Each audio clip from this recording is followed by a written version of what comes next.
have a blast and still root, you know. And it was I hate to say it too, but it was a little bit of a babysitting service too. it was great. It was so close. We're keeping up the tradition. Yeah, to the past and present babysitters, thank you. Yeah. Exactly. And it's great to have people still involved in the clouds, you know, full-time coaching, input with, you know, a lot of times Amy and I will be in the office and we'll be looking for stuff and we'll be like, wow. And then we'll talk to Ruth Stewart or we'll talk to Gene Black and they're like, oh, that makes sense. You know, and that's really a good way to do it. Let's kind of look at the things that were done in the past and mirror those things. And I think we're finding a good balance right now with, you know, keeping everybody involved that wants to do it, whether they're, regardless of their socioeconomic backgrounds and things like that, and also producing results. You know, when we have our kids racing against Stratton and Okemo and these other academies, we want them to be on the podium too. We don't want to be an academy atmosphere here, but we want to have our kids feel like they're on the same level with those guys. And this year was wonderful. We had state qualifiers and national championship qualifiers, in snowboarding and freestyle and alpine. A lot of great stuff happening. So probably the best year we've had in quite some time that I can recall. So we're finding a good balance. Keeping it grassroots, but also making sure we're out there representing. Well, I think the quality of coaches you've always had has been exceptional. You know, I was really lucky when I was a kid. When I was in high school, Burton was I had the afternoons off my junior and senior year, and that's where I really developed as a ski racer.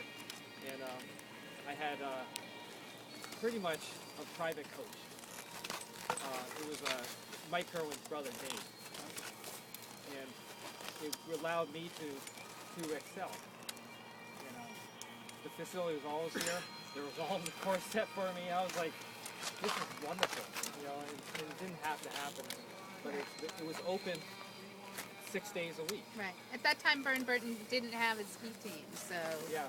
all their, you know, it was Bromley Yachting Club that supplied, and it was the only resource for racing for Manchester kids, unless you went to Stratton. So, and both the Tuttle kids were lucky enough to have Pete McNeil's father as their coach. Joe McNeil. Joe right. McNeil. I had Joe Very as my special coach. person. He was my first coach, and I remember we had an Austrian guy, Sepp Stolberg. Yeah. Sepp, he taught me, between Pete's dad and this guy Sepp, who if you could try and ski behind him, you became a good skier. Because he was off from the Austrian national team, and somehow he landed at Bromley. Right. But the other interesting thing is both Steve's brother Rob and Mike's brother Dave have gone on to really be renowned coaches in the industry from starting here, and they really are. I mean, both Rob and Dave, really. So. He was actually Ted Liggety's coach in high school. So he was actually, if you ask Ted Liggety, who was the most influential person in his skiing career, it was actually my brother. So, and now he's actually running a headmaster of a winter school. So he couldn't be here. He's a headmaster of a winter sports school in Park City, Utah. That actually kids go to school in the summer. And they produced 6 medals. Got 4 medals out of this Olympics. The bobsled guy. And Julie Mancusia went there too. So it's pretty amazing. So it's provided, again, it's really been a stepping stone for our family too to have this opportunity. Yeah. And Bart, you worked in the industry still? Yeah. I'll try and give some light-hearted stories here, some of the memories, because I grew up on this mountain, recipient of babysitting services at the Bromley Yachting Club. But some of my first memories, my dad was mountain manager, operations manager here, and we, anytime we could ski, we were here. And we had to be here, whether we wanted to be or not. And I remember early season, one of the first trails to open was the Lord's Prayer on the J-Bar Hill, and only they'd blow snow and only half the trail had snow on it, and the other half was grass. And just started skiing, and everybody was up here skiing, and I was young, could barely ski, just ripping around the hill. And I ran into Father Clayton. Hit him. Literally ran my brother Bucky or Lindsay, they're like, "Oh, you're in big trouble. You hit Connor Clayton, you're going to hell." You're going to hell, yeah.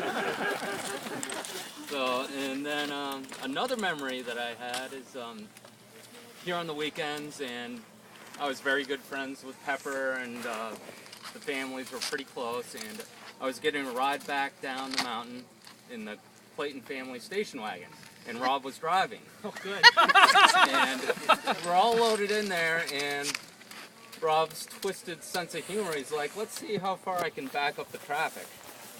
And he was driving 15 miles an hour, and there was like a mile of traffic behind us, and where anybody could pass, he would speed up. By the time we hit Manchester, we probably had 2 miles of traffic behind us. And that was Rob. But again, you know, getting back to what Spike was saying, it's very family orientated. It's been a while since I've been back here, and just getting on the lift today, I saw Mike DeSantis, who I skied with over at Stratton, but it's a very fun family atmosphere here, and it seems like that tradition is continuing and growing, and all for the better. So thank you. And that's what I think is very special about Bromley Outing Club, is that it's very family oriented, and I think that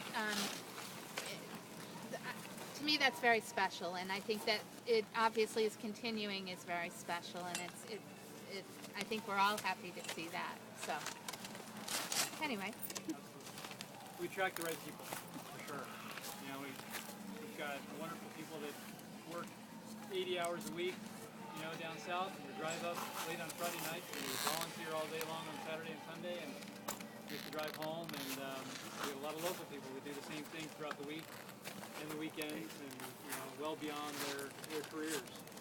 And so it's very much a labor of love, and it's very rewarding with the feedback and the history that gets established. So, you know, I thank you all very much. I thank our existing volunteers and the people that are going to continue on the Clayton Tuttle legacies. And you know, as long as I'm here, I can assure you that same energy, that same thought process will carry on. You know, that strong volunteer base, doing it for the kids, come one, come all kind of attitude. So. I don't know if I didn't really introduce myself to some of you. I'm Jason Moore. I'm the director of the club. Been here for this is my 5th season that I just finished as director. And like I said, some of the most enjoyment I've had, and it's helped me to do this job in the way I think it should be done, is going through those records, going through those notes that were established 10, 20, 30, 40 years ago. And it makes sense to bring that same stuff right back into play, because it's the right roots. And we have people that come visit from other mountains, and they come back again and again. We have people that come and train midweek now that all of a sudden are calling about signing up for the weekend program because they like how it feels compared to some other places that they're at this time. So we're well known, we're well established, not only in Vermont but in New England.